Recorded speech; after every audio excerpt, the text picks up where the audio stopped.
Hi guys, thanks for watching. This is 3 tips that will make you way better at playing the guitar. One of them is called the rest stroke. It's the same as like a lot of metal players play, and they use sweeps. It's basically the same thing. But how it's done is, it's called the rest stroke, which is really definitive of how to actually do the technique. When you play the note, you rest on the next string. So I'm pushing down with the pick on the next string and hold it there. And then that keeps the note muted. So when I push through the string, then it sounds again. Now I fret the next string down, and so on. So now when I push down through a chord, I have the chord laid out, but I slowly push onto each fret, rest on the next string, rest on the next string, rest on the next string. Now if I want to play a note up high, now I have to come upward.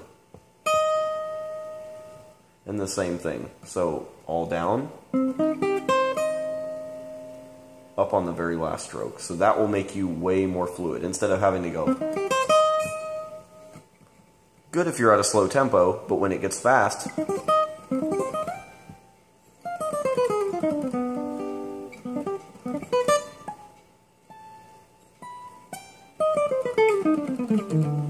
my second tip is play legato more often, or hammer-ons and pull-offs phrasing. More of a musical term is phrasing, how you phrase the note. Be-ya, dee-da.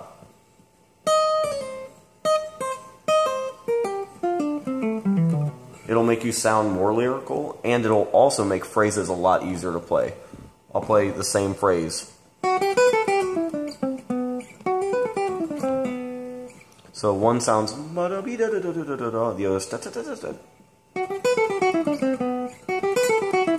it's da da da da da da. So it's a little monotonous. Da da da da da. It's just da da. Every note's attacked. But if you go, now you hammer on. Now it's Bobby, and then pull off.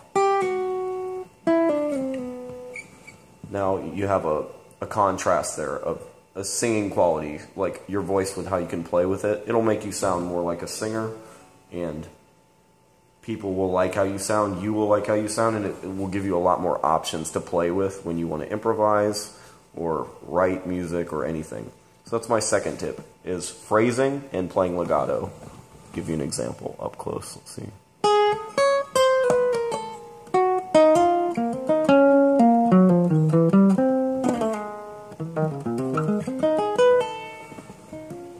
Or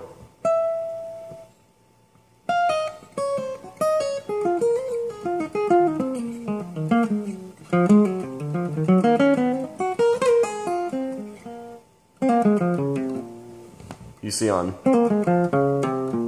not dee-da-do, be-abo, like those sounds. The third tip is the simplest one of all, and it'll make you a better player, because if you land on this finger on a note and you want to get to this note, now I have to go from my pinky to my ring finger.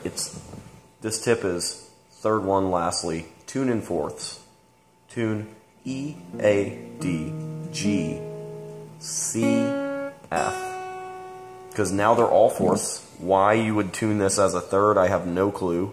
But I've been doing it all my life, and it's been really kind of pissing me off all my life. So that is way easier, because now no matter if I land on my pinky on this note, now go this string set, sorry,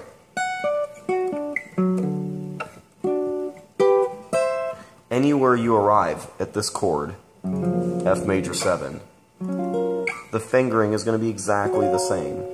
Now in standard tuning, it would be like this here. For that same interval combination, it would be a different fingering. Now why you would hear a same sound and look at it differently never made sense to me, and it's going to make it way easier to play. Because now when you hear this melody, it's going to be fingered exactly the same way. Granted, you happen to land on that particular finger in the music. So, it depends. If you land on your pinky, going from this string to this string,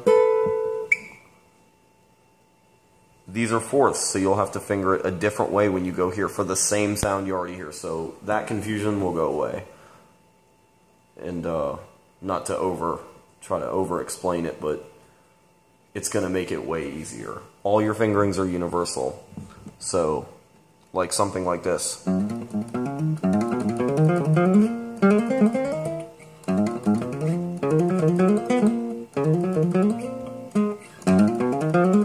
Say it's a major scale.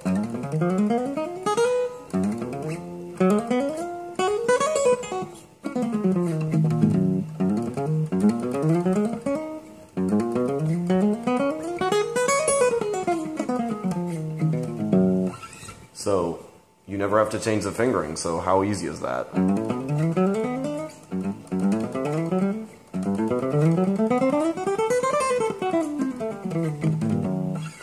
You like the sound of the melody,